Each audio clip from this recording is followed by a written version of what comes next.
Imagine a world teetering on the brink of conflict, where the fate of nations hangs in the balance. The power to avert disaster doesn't rest solely on the might of armies, but rather on the art of diplomacy and negotiation. While the threat of war looms, the power of words can often be the greatest weapon. Diplomacy is the delicate dance of nations, where skilled negotiators navigate the turbulent waters of international politics to foster peace and mutual understanding. It's a complex game of chess, where every move has far-reaching consequences. Take, for example, the Cuban Missile Crisis of 1962. The world watched, breath held, as the United States and the Soviet Union teetered on the brink of nuclear war. Yet, it was not the threat of mutually assured destruction that ultimately averted disaster. Instead, it was the diplomacy and negotiation skills of leaders like President John F. Kennedy and Premier Nikita Khrushchev that diffused the situation.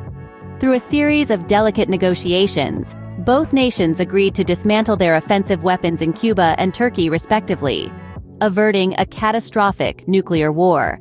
And then, there's the Camp David Accords of 1978.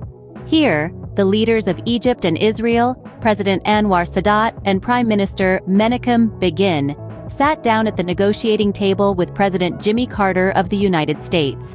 After 13 days of intense negotiations, they reached an agreement that led to the signing of a peace treaty between Egypt and Israel.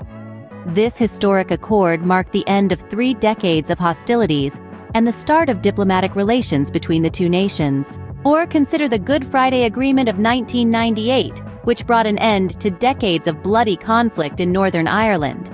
This peace agreement, brokered through tireless diplomacy and negotiation, transformed a region once marred by violence into a beacon of hope for peace. All these examples illustrate the power of diplomacy and negotiation in averting war and fostering peace. They show that the pen indeed can be mightier than the sword. In summary, diplomacy and negotiation play a pivotal role in maintaining global peace and averting wars. They require skill, patience, and a deep understanding of the complex dynamics of international politics. From the Cuban Missile Crisis to the Camp David Accords and the Good Friday Agreement, history is replete with instances where diplomacy has averted disaster and fostered peace. So, the next time you hear about tense international standoffs or looming conflicts, remember the power of diplomacy and negotiation and the peace they can bring.